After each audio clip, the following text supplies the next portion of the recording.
Hola, buenas noches. ¿Qué tal? ¿Cómo estás? ¿Qué tal ha estado tu día? En este instante te saludo, ¿verdad? Te doy la bienvenida nuevamente a este lugar donde vamos a compartir la palabra de Dios. Ahora vamos a estudiar, ¿verdad? La palabra de Dios. Y ahí creo que te puse una descripción. Vamos a estar estudiando ahorita el libro de Tesalonicenses y te doy la bienvenida, ¿verdad? Nuevamente, ¿verdad? Así que antes de poder iniciar, vamos a orar. Como siempre vamos a orar para pedirle al Señor que sea Él, ¿verdad? El que esté transfiriendo todo este conocimiento a nuestra mente y a nuestro corazón. Así que oremos, por favor, acompáñame. Gracias, bendito Dios, estamos ya aquí nuevamente por orden tuya a compartir esta palabra, Señor, que tú has puesto en nuestro corazón para compartirla con las demás personas, Señor, aquellos que están ahí, escuchando mi voz, Señor, hasta donde llegue mi voz, Señor, que seas tú ahí tocando esos corazones, Señor, y transformándolos, preparando esta tierra, Señor, para que esta palabra de Dios, esta semilla que vamos a sembrar en este momento, pueda dar ese fruto, Señor, que tanto anhelas tú para cada uno de nosotros. Gracias, Cristo Jesús. Amén y amén. Muy bien. Como te decía, vamos a estudiar el libro de Tesalonicenses. He estado en estos días anteriores colocándote ahí, ¿verdad? Unas indicaciones de que leamos ciertas cartas. En realidad estos no son libros, sino que son cartas.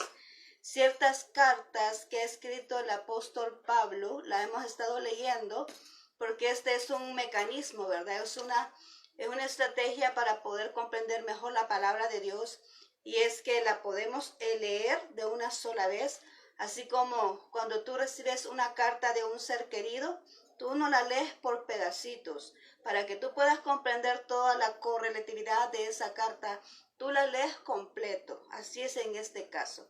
Entonces, cuando nosotros leemos esta carta de una sola vez, nosotros podemos entender muy bien cómo han sido los acontecimientos. Ese sería el primer paso, y el segundo, pues ya vamos estudiándola. Ahora lo que yo te voy a entregar así como te dijera, algo generalizado, ¿verdad? Lo que te voy a entregar ahora para estudiarlo minuciosamente, pues entonces ahí sería ya en tu iglesia, ahí con tu pastor, ahí donde tú te encuentras congregándote, ahí pues te van a mostrar, ¿verdad? Ya más definidamente, más profundamente lo que es en sí, lo que contiene la carta.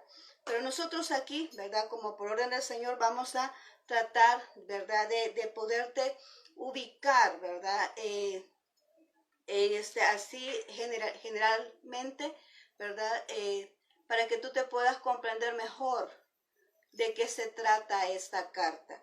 Este es el objetivo, es el propósito, ¿verdad? Que tú puedas estudiar la palabra de Dios tú solo en tu casa, ¿verdad? Que en un momento, ¿verdad? Donde no puedes tú asistir, quieras leer la palabra de Dios, puedes entenderla mejor porque ya conoces el acontecimiento, ya conoces cuál es el trasfondo, ya conoces a quién se le está dando ese mensaje. Entonces tú ya puedes comprender qué es lo que puedes tomar para ti, qué es lo que puedes venir y asimilarlo, ¿verdad? O aplicarlo a tu vida, ¿verdad? Entonces, por eso estamos haciendo esto. Este es el propósito, este es el objetivo principal, de que cada uno, cuando leamos la palabra de Dios, lo podamos comprender de una mejor manera. Así es que vamos a iniciar ahora. Vamos a hablar de los tesalonicenses. Es una palabrita algo larga, ¿verdad? Vamos a hablar de esta carta, ¿verdad? Y que el escritor es el apóstol Pablo, y él se la mandó a una de la iglesia de Tesalónica, ¿verdad? Que fue él el que la fundó en su segundo viaje.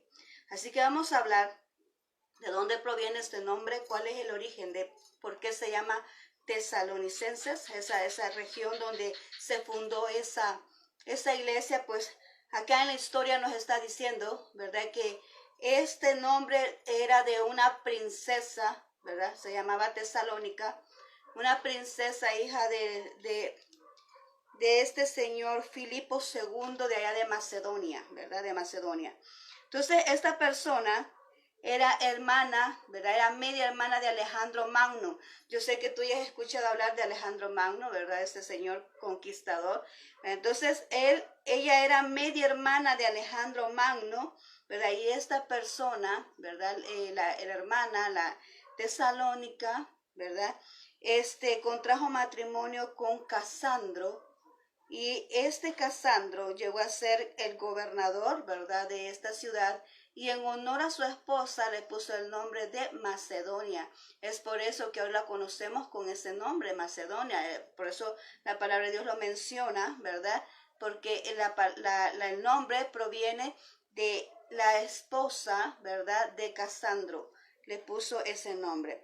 Pablo, como ya habíamos dicho en el segundo viaje que llegó allí, fue que edificó, ¿verdad?, esa iglesia.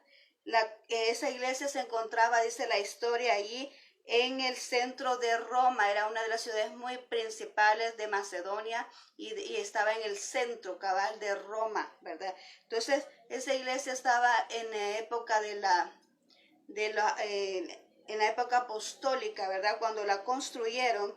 Y además dice ahí, ¿verdad?, que Pablo, en ese momento esa iglesia llegó a ser, ¿verdad?, esa iglesia modelo para Grecia. Pero además de todo eso podemos mencionar que estaba en un lugar donde era un centro importante, un centro comercial y político, y además estaba una zona puertaria, ¿verdad?, ahí en esa región. Entonces te puedes entender que había mucho comercial, ¿verdad?, mucho comercialismo en ese lugar.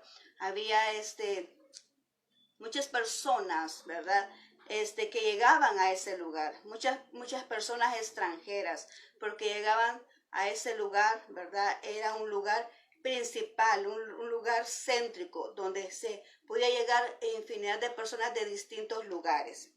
Además de eso, ¿verdad?, dice también la historia en cuanto a lo que es Macedonia, que Pablo, cuando estuvo ahí, trabajó 3 años, y en ese momento él ejecutó, ¿verdad?, ese gran labor para poder organizar la iglesia, y les enseñó, ¿verdad?, a esos creyentes cómo debía de ser la vida cristiana. Ahora, Pablo estaba ahí con un propósito. Siempre todo lo que se hace tiene un propósito. ¿Por qué? La razón de ser, ¿verdad? Entonces él estaba con un propósito, ¿verdad?, allí, y era de confirmar a los nuevos creyentes en la verdad elemental del evangelio. Él tenía un conocimiento ya de esto, entonces él tenía, en el momento de implementar la iglesia, pues entonces él iba discipulando a estas personas para que ellos estuvieran fundamentados en la verdad.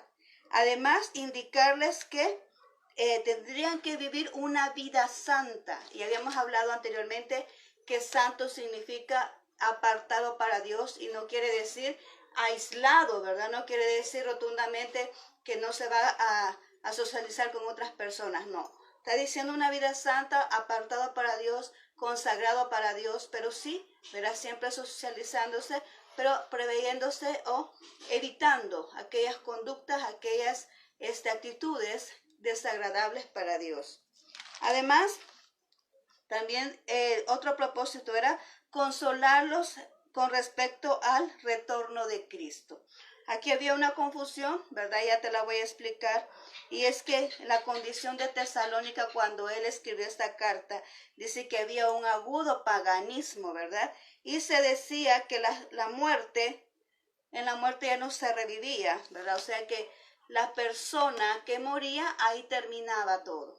Ese era lo que ellos habían adquirido. Se les había olvidado lo que Pablo les había enseñado, y estaban adquiriendo ese conocimiento y andaban afligidos, ¿verdad? Porque decían ellos que después de la muerte hasta ahí no más llegaba, ya no había resurrección, y de que ya no iba a haber encuentro con las personas que habían perdido, las personas que tenían sus familiares que habían fallecido, que ya no iba a tener encuentro con ellos. Entonces esa era la idea que se manejaba en ese momento.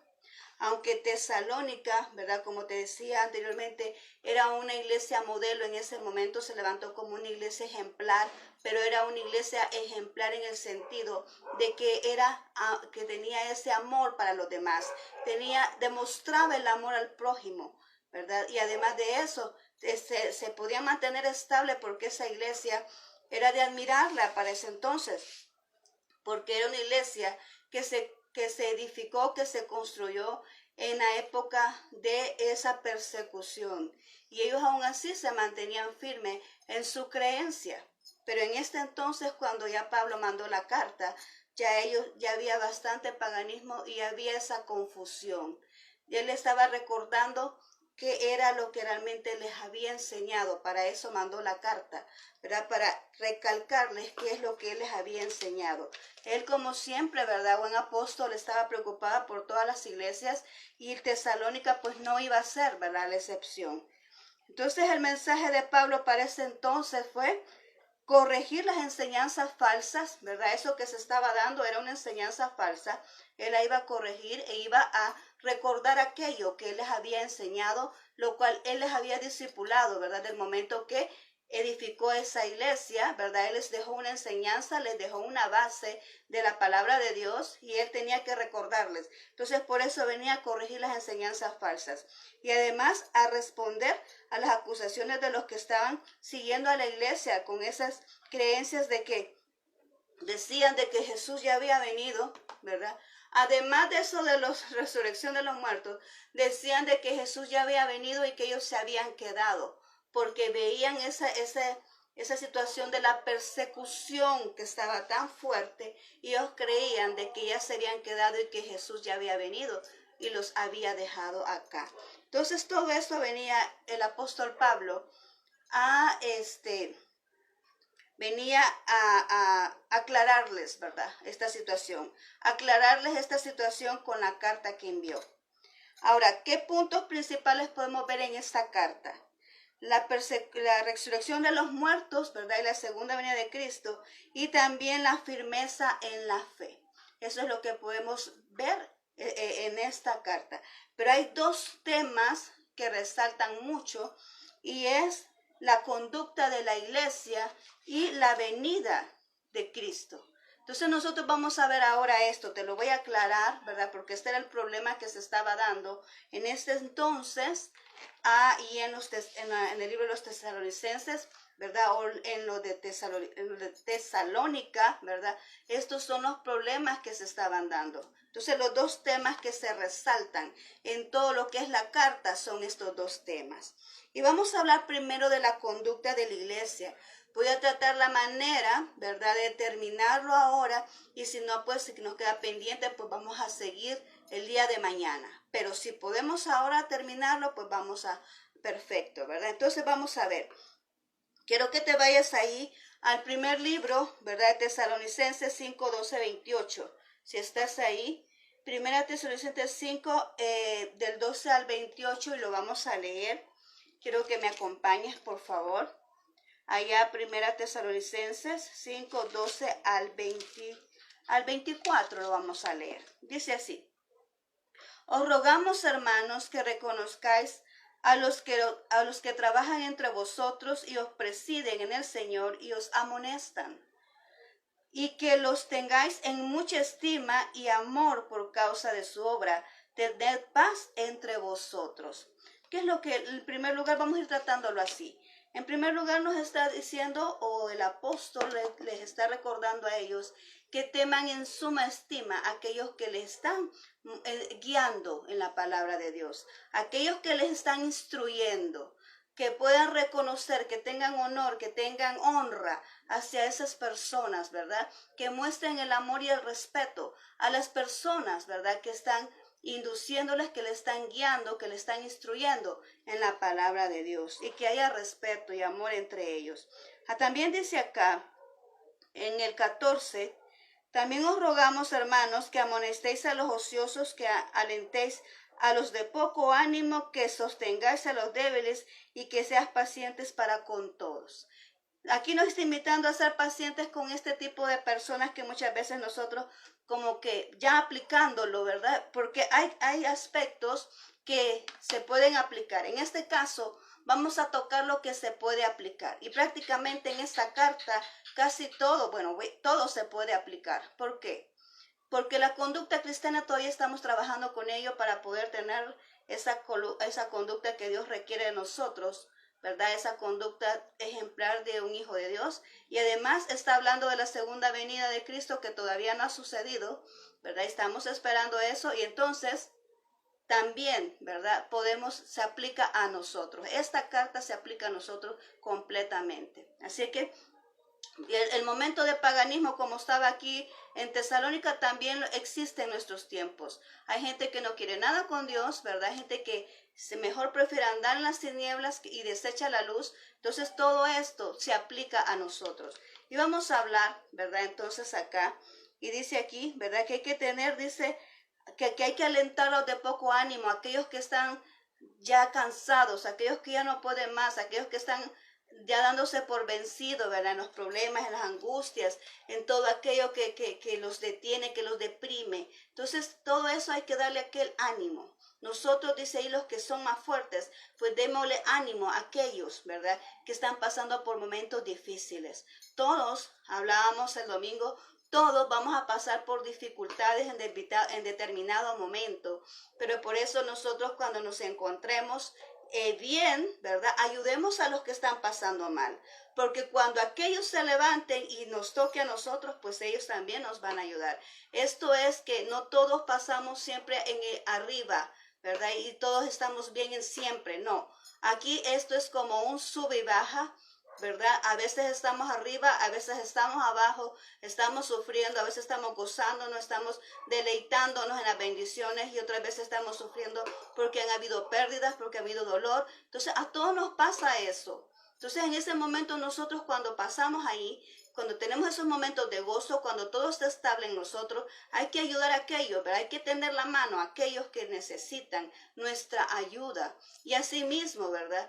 Cuando nosotros estemos así, pues otra persona nos va a ayudar para podernos levantar de nuevo. Entonces aquí está diciendo alentarlo de poco ánimo, está diciendo acá el apóstol Pablo. Y también dice que sostengáis a los débiles y seáis pacientes para con todos. Hay momentos que quizás alguna persona lo va a desesperar, pero hay que decir, hay que ser pacientes, hay que ayudarle, ¿verdad? Muchas veces los que ya tenemos más experiencia que otros, ¿verdad? Hay que ser paciente que la persona no puede caminar al mismo ritmo que los demás. A mí me pasaba mucho cuando estaba estudiando o cuando estaba dando clases, ¿verdad? Cuando estaba dando clases, yo veía que hay niños de diferente ritmo para el aprendizaje. No todos pueden adquirir, o sea, no todos pueden comprender lo que se trata de enseñar así al instante. Hay unos les cuesta más, hay unos que hay que explicarles más. Entonces con ellos hay que tener más paciencia. Hay alumnos que son bien listos, que solamente se explica una vez y ahí está ya el conocimiento adquirido. Pero hay otros que no, que hay que estarles explicando y hasta hacer figuritas y todo para que puedan comprender, y así mismo somos todos. No todos tenemos el mismo ritmo de aprendizaje. Entonces aquí hay personas que les cuesta un poco más entender y caminar en la palabra de Dios y entender lo que significa el mundo sobrenatural de Dios. Entonces hay que tener esa paciencia para poder, los que ya tienen mayor experiencia, para que ellos puedan llegar también a ese nivel. Entonces hay que ser paciente con todos ellos. También dice aquí, mirad que ninguno pague a otro mal por mal, antes seguir siempre lo bueno unos para con otros y para con todos. O sea, no, de que porque aquel me hizo daño yo le voy a hacer daño, no, agravamos la situación. El fuego se enciende, ¿verdad? Cuando viene el atacante y viene el otro y se defiende, y de la misma manera, entonces ese fuego no se apaga. Porque dicen por ahí que para que haya un pleito tiene que existir dos. Pero cuando uno de ellos mejor no responde, mejor se queda tranquilo, mejor se queda paciente, ahí se acabó todo. Entonces es mejor ser así, para que las cosas no se compliquen. Y no venir después decir, voy a hacer esto para que vea qué se siente. No voy a tomar yo la actitud de venganza, ni tampoco voy a corresponderle, porque entonces no estamos haciendo las cosas bien, como lo dice aquí, ¿verdad? De no pagar a otro mal por mal, sino que si aquel hace el mal, bueno, está perdiendo su tiempo. Yo creo que debemos de aprender eso, ¿verdad? Que si aquel está haciendo mal para alguien, está perdiendo su tiempo, porque tarde o temprano viene la justicia de Dios, ¿verdad? Y siempre esa justicia de Dios va a estar con aquel que está haciendo las cosas correctas. Entonces, es importante mejor que si alguien está haciendo mal, pues mejor ponérselo en las manos de Dios, ¿verdad? Y orar por esa persona para que pueda comprender, ¿verdad? Que todo se merece respeto y todo se merece que se les tenga ese valor. Amén. Bueno, dice aquí, y estad siempre gozosos, dice en el 16, estad siempre gozosos, orad sin cesar. Una persona que está en comunión con Dios, aunque esté pasando el momento difícil, siempre va a tener ese gozo, siempre va a tener esa alegría, siempre va a haber una palabra en su boca, siempre va a haber un cántico, siempre se va a gozar, aunque esté pasando momentos difíciles, porque tiene a Jesús, tiene ese espíritu, está en armonía con Él. Él es el que nos da esa fuerza, Él es el que nos da ese gozo, Él es el que nos da esa ayuda para mantenernos en pie. Entonces, cuando nosotros tenemos a nuestro Dios y estamos ahí en constante comunión con Él, entonces viene acá, ¿verdad? Esa circunstancia donde nosotros podemos reír y nos podemos gozar. Ahora, voy a hacer la aclaración que el gozo no es lo mismo que alegría. Alegría lo provoca todo lo externo, pero el gozo viene de interno. El gozo viene de acá adentro. El gozo lo andas aquí cuando Jesús es el motivo de tu gozo. ¿Por qué? Porque puedes estar en momentos difíciles y puedes sonreír, porque eso es gozo. Puedes estar viendo las circunstancias difíciles, pero puedes mantener esa calma y puedes reír y puedes gozarte y puedes cantar una alabanza. Eso nada más te lo produce el Espíritu de Dios que está dentro de ti. Ahora, la alegría te lo produce el entorno y cuando eso se termina, ahí se acabó la alegría, ¿verdad? Esa es la diferencia. Ahora bien, vamos acá al 18. Para los que se están ahorita conectando, estamos enseñando, estamos en un momento de enseñanza de lo que es el libro de Tesalonicenses. Eso es lo que estamos haciendo acá. Estamos dando un panorama así general para que podamos comprender mejor lo que se refiere a este libro.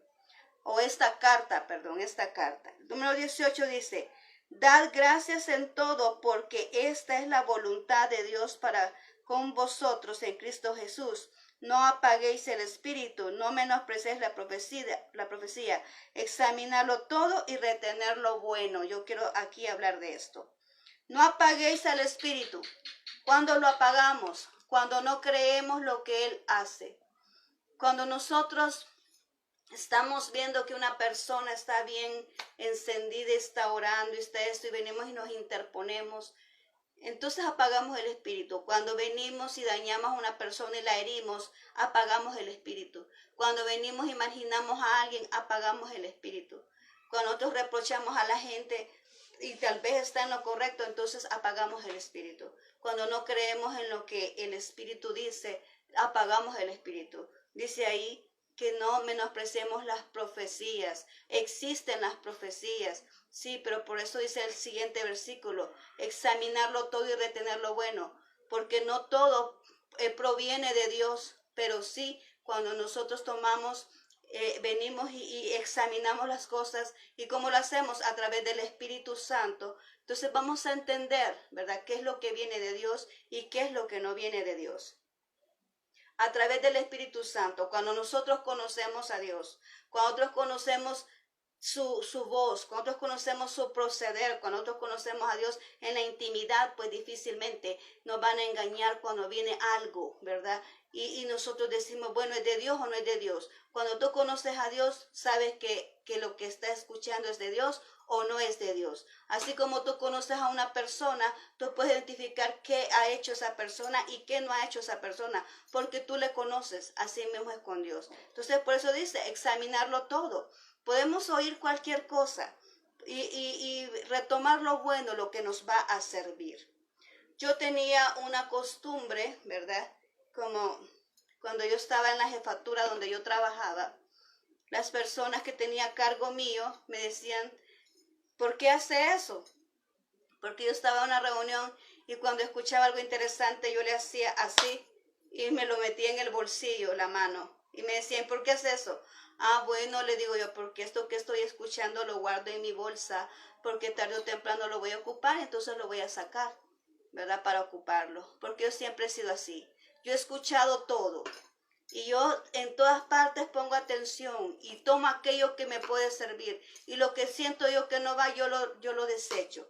Por eso yo aquí te invito a ti, que entre más tú escuches, ¿verdad? Los mensajes, entre más tú escuches a personas, no a la persona, sino a lo que dice la persona. Cuando tú escuches más y tú retengas aquello que te sirve, guárdalo, ¿verdad? Porque va a haber un momento donde lo vas a utilizar y así es como se crece la persona. Yo soy lo que soy porque he aprendido, ¿verdad? He estado aquí enfrente de personas escuchando lo que conocen ellos. Y yo he aprendido de ellos y lo he experimentado también. Para yo crecer espiritualmente, para yo crecer en el área donde yo me desenvuelvo. Siempre he hecho eso. Siempre he escuchado todo. Yo no soy cerrada a decir esto lo escucho y esto no. No, yo escucho de todo, como dice la palabra de Dios. Lo examino todo y retengo aquello que me sirve. Y es así como yo he crecido, ¿verdad? En esas áreas. Así que yo te lo invito a ti que lo puedas hacer también. Ahora aquí dice, abstenerlos de toda especie de mal. Y el 23 dice, y el mismo Dios de paz os santifique por completo, y todo vuestro ser, espíritu, alma y cuerpo sea guardado irreprensible para la venida de nuestro Señor Jesucristo. Si te das cuenta, dice aquí, espíritu, alma y cuerpo.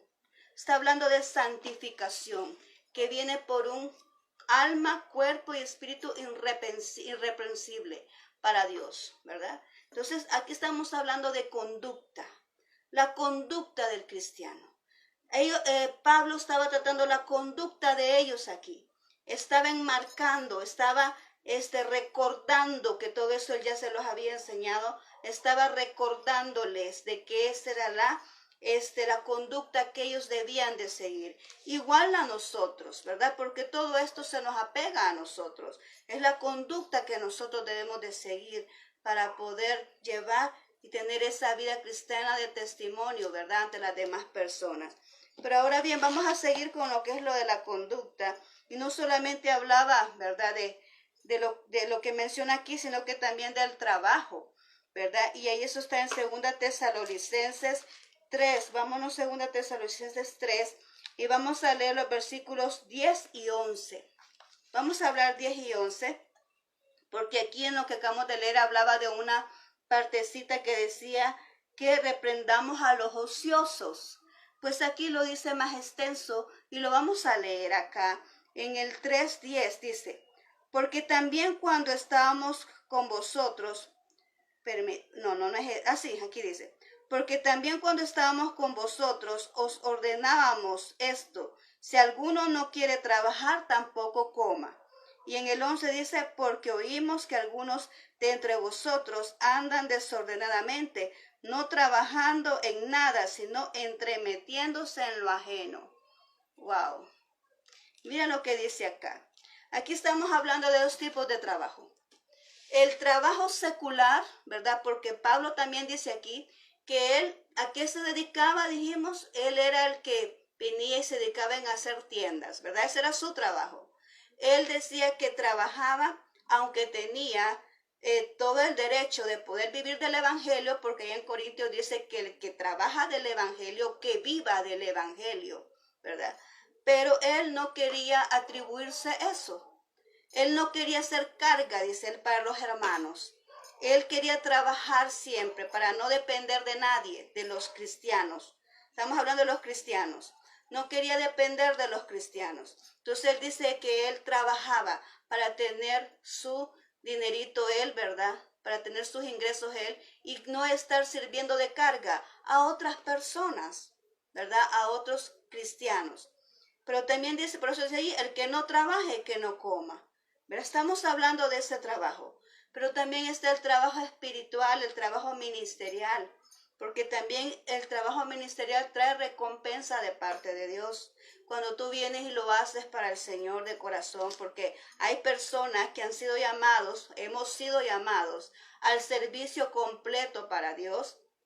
Entonces nosotros no podemos trabajar secularmente porque Dios nos ha preservado, ¿verdad? Para su ministerio. Entonces, ¿qué sucede con nosotros? El Señor dice que tiene cuidado de nosotros.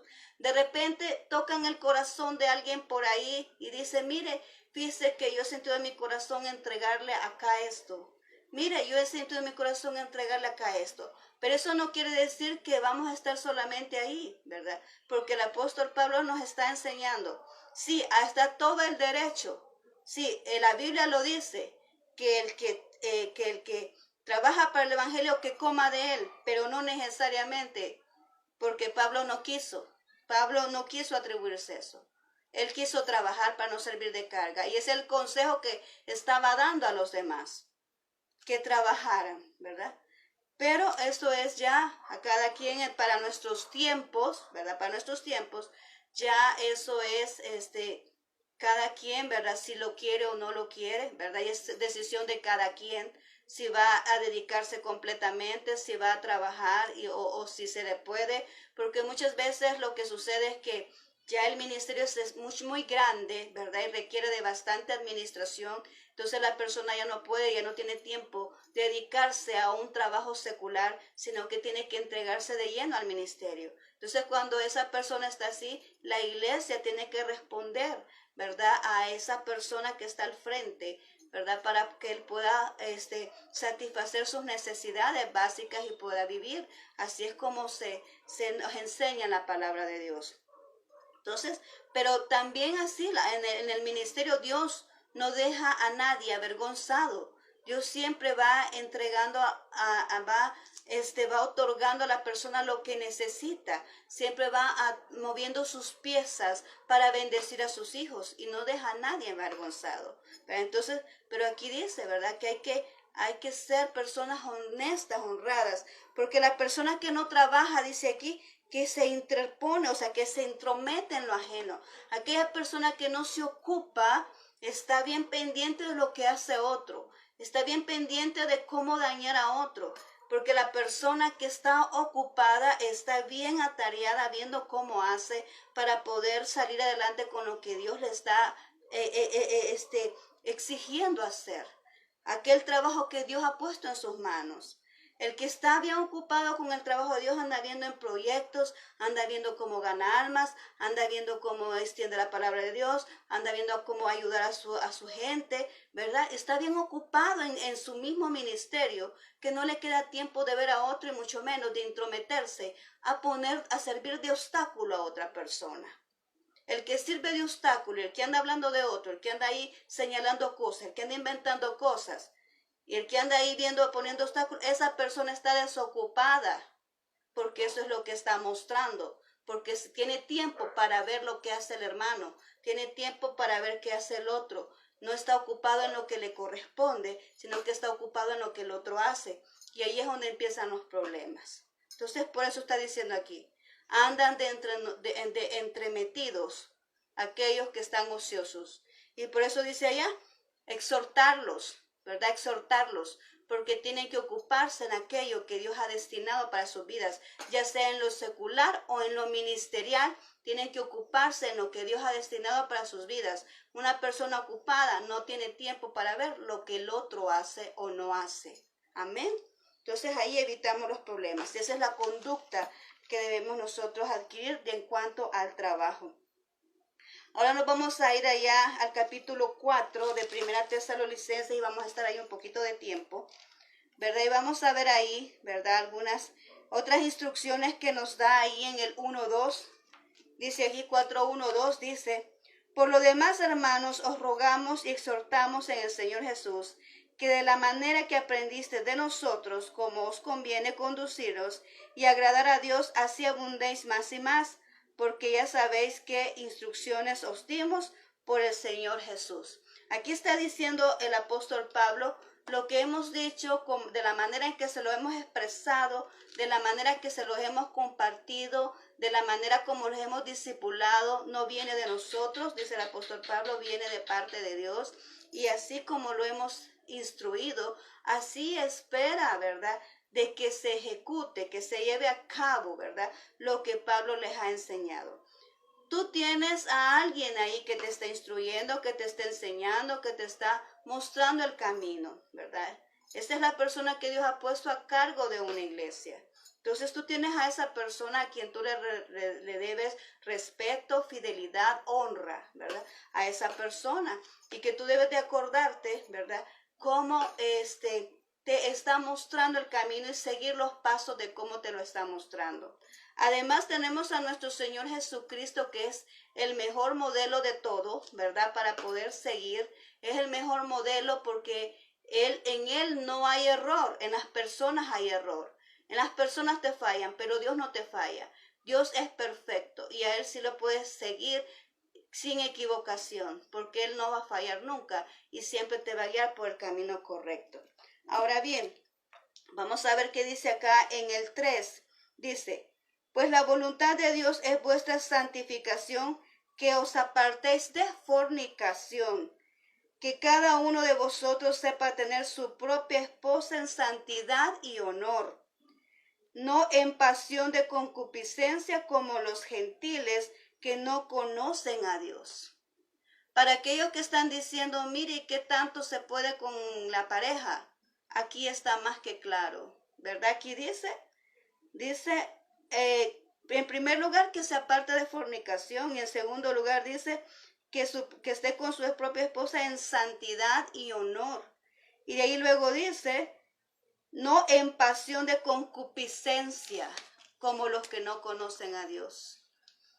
Más adelante en otra carta dice que hay que tratar a la mujer como vaso más frágil, ¿verdad? Porque todo esto tiene que ver, está hablando él de la santidad de alma, cuerpo y espíritu.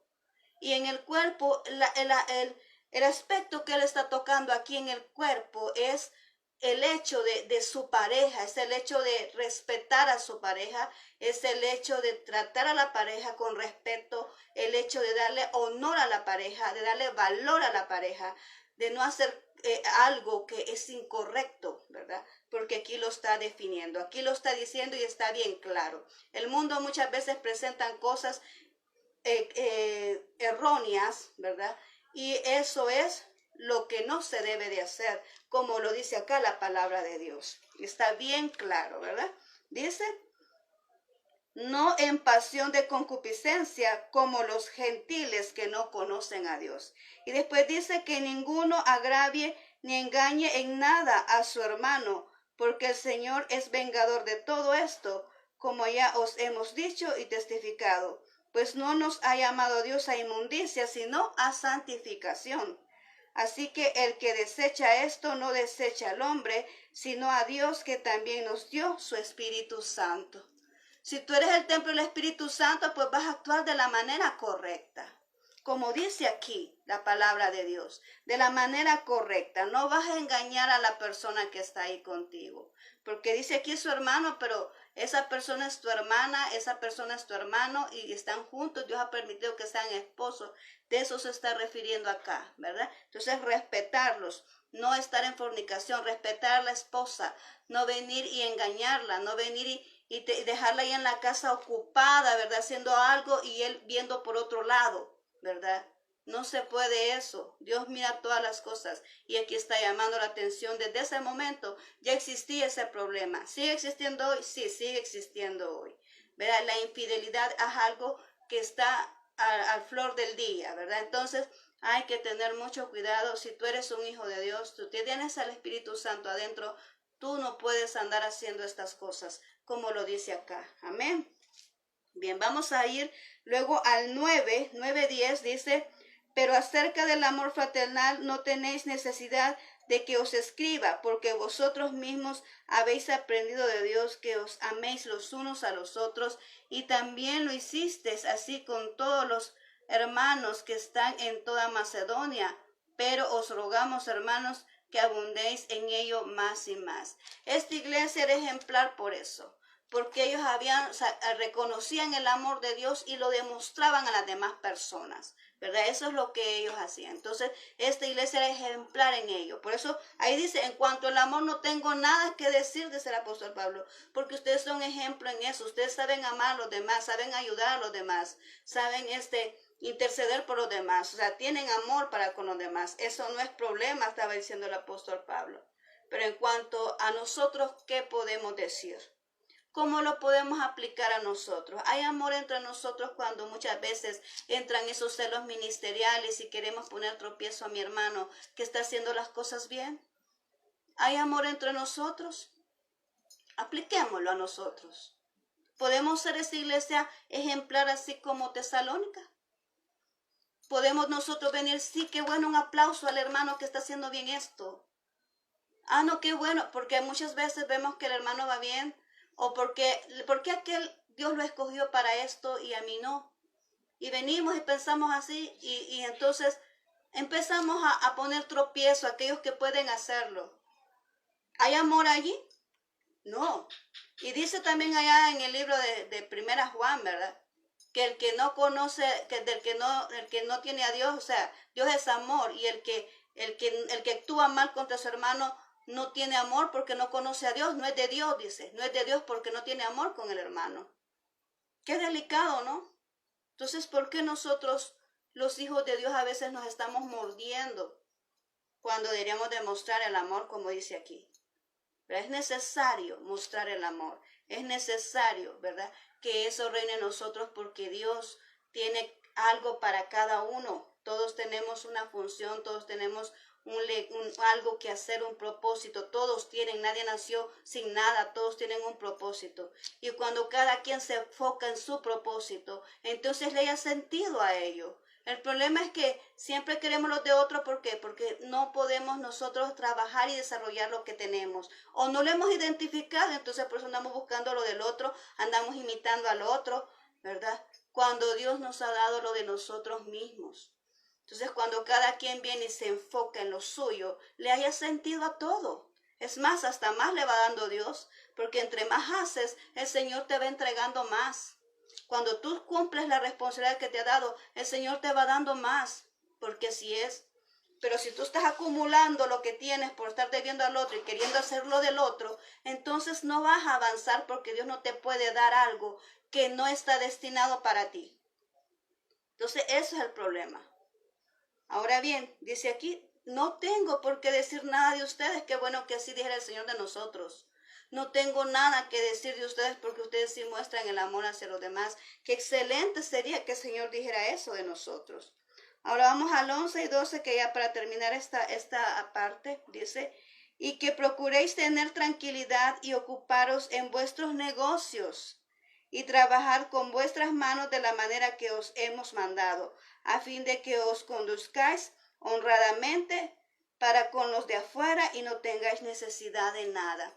Aquí está diciendo, trabajen para que no haya mal testimonio y tengan que ir a los de aquella afuera, los que no tienen a Cristo, andar ahí pidiendo, andando pidiendo fiado, andando pidiendo prestado, andando dependiendo de otros, ¿verdad? Cuando nosotros tenemos a un Dios todopoderoso, que es el que nos va otorgando todo. Diferente es cuando alguien viene y Dios lo mueve a que te bendiga. Pero diferente es cuando tú vienes y vas a pedirle a otro que no conoce de Dios. ¿A dónde queda el testimonio? Cuando tú vienes y le dices a alguien que no conoce de Dios, que estás en necesidad, y que vas allá a pedirle ayuda, ¿a dónde queda el testimonio? Eso es lo que está diciendo ahí, para que no haya mal testimonio con los de afuera, con los que no conocen a Cristo. Trabajen, utilicen sus manos, métanse en sus negocios, métanse en lo suyo. ¿Para qué? Para que no tengan cómo pasar esa vergüenza y pongan en mal testimonio a Dios, porque eso es lo que hacemos. Ponemos en mal testimonio a Dios cuando venimos y estamos dependiendo de otra gente, cuando Dios nos ha dado a nosotros esa habilidad para poder salir adelante, cuando Dios nos da a nosotros esa creatividad, porque tenemos un Dios creativo, cuando Él nos da a nosotros esas ideas espectaculares, porque nuestro Dios así es, ¿verdad? Entonces, y tenemos el respaldo de Él. Entonces, para no depender de los demás y dar testimonio, mal testimonio, entonces hay que ver, ¿verdad? Hay que desarrollar lo que el Señor ha destinado a nuestras vidas. Amén. Bueno, entonces en esto quedamos claros, ¿verdad? Lo que es ahorita, ¿verdad? Lo que es ahorita el área de la conducta. Estamos hablando del área de la conducta ahorita. Sé que quizás tú sientes un poco así, serio, ¿verdad? Pero la verdad es que esta es una enseñanza. Estamos hablando de una enseñanza, ¿verdad? Entonces, estamos hablando ahorita, ¿verdad? Del libro de Tesalónica, cómo, a quién, por de dónde procede, cuál es el origen. Y hemos hablado dos temas, y el tema que hemos tratado ahorita es la conducta, ¿verdad? Es la conducta. ¿Cuál es el siguiente tema? Bueno, el siguiente tema es el arrebatamiento o la venida de Cristo, ¿verdad? Eso quizás lo vamos a tratar mañana, ¿verdad? Porque es bastante. Y también no lo voy a dar la carrera para que no se comprenda, ¿verdad? Entonces lo vamos a dar así. Mañana yo te voy a esperar aquí a las 7, ¿verdad? Vamos a hablar de eso. Vamos a dar esa parte que es lo de el arrebatamiento, porque ellos también tenían un problema y es que confundían el arrebatamiento con la segunda venida de Cristo, ¿verdad? Y eso lo vamos a tratar mañana. ¿Cuál es la diferencia? ¿Por qué decimos que es el arrebatamiento y por qué decimos que es la segunda venida? ¿Y por qué ellos decían ahí que que ya Cristo había venido y ellos se habían quedado? ¿Por qué? ¿En qué estaba la confusión? ¿Por qué ellos hablaban de esa manera? Entonces eso lo vamos a ver nosotros el día de mañana. Así que os espero aquí a las 7 de la noche, ¿verdad? A las 7 de la noche, para continuar con esta segunda parte de los libros de Tesalonicenses. Yo te invito a que los leas, ¿verdad? Síguele leyendo, sigue leyendo para que tú comprendas mejor, ¿verdad? De lo que estamos hablando ahorita. Así que yo te agradezco mucho el tiempo que me has dedicado. Vamos a orar ahorita, vamos a orar en este momento. Así que acompáñame, por favor. Vamos a agradecer al Señor por este conocimiento que nos ha dado, ¿verdad? En este momento.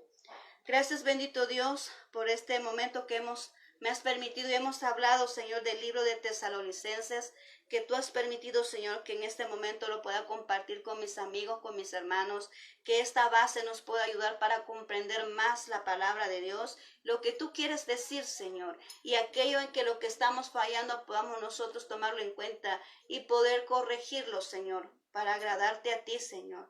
Así como dice el apóstol Pablo, para agradar a ti hacemos estas cosas, no a los hombres, sino a ti. Así que, Señor, en este momento, Padre mío, dejo en tus manos esta semilla, Señor, para que pueda ser productivo en los corazones de aquellos que la han escuchado. Que no se pierda, sino que pueda germinar, Señor, sino que esta semilla pueda crecer y pueda fructificar en los corazones de aquellos que la han recibido para bien, Señor. Oh Dios Todopoderoso, bendice a cada uno de ellos que han escuchado la palabra de Dios. Bendice sus familias, Señor, bendice sus vidas. Provee oportunidades, Señor, a aquellos que la están necesitando en cualquier área de su vida. Señor, solventa sus necesidades básicas, Señor, que no falte nada en su casa. Y aquellos que están enfermos, Señor, ven tú y sana sus cuerpos, Señor. Sánales, restáurales, bendito Dios.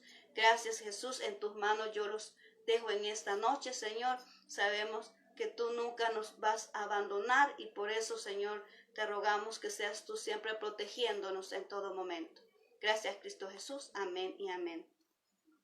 Muy bien, lo vamos a dejar hasta aquí por el tiempo, ¿verdad? Ya casi nos llevamos una hora, así que falta la otra parte, eso lo vamos a ver mañana. Así que yo te agradezco mucho el tiempo que me has regalado, ¿verdad? Y si tú tienes ahí, pues tu Biblia, síguela leyendo, ¿verdad? Lee esos libros, son cortitos, léelos, ¿verdad? Para que puedas comprobar que lo que hemos hablado aquí está en la palabra de Dios. Así que esto nada más ha sido un panorama, ¿verdad? Un panorama así general para que tú puedas comprender lo básico. Ya más a fondo, pues ya te lo expliqué. Si tú quieres un estudio más a fondo, pues entonces eso va a ser en tu iglesia, con tu pastor. Y si no, pues en un instituto teológico, ahí te lo van a enseñar perfectamente. Esto nada más es para que tú puedas comprender tu lectura y puedas ubicarte, qué puedes aplicar a tu vida y qué no, ¿verdad? ¿Qué aspectos eran para ese lugar donde se dirigía la carta y qué aspectos podemos tomar para nosotros hoy en día? Así que de eso se trata. Así que muchas gracias por tu atención. Te mando muchos abrazos allá donde te encuentras. Te espero el día de mañana a las 7, ¿verdad? Aquí nos vemos, tenemos una cita con Dios y vamos a terminar la otra parte que yo creo que está interesante y vamos a hablar del regreso de nuestro Señor por nosotros, el rapto y la segunda venida de Cristo. Así que muchas gracias nuevamente y que el Señor te bendiga.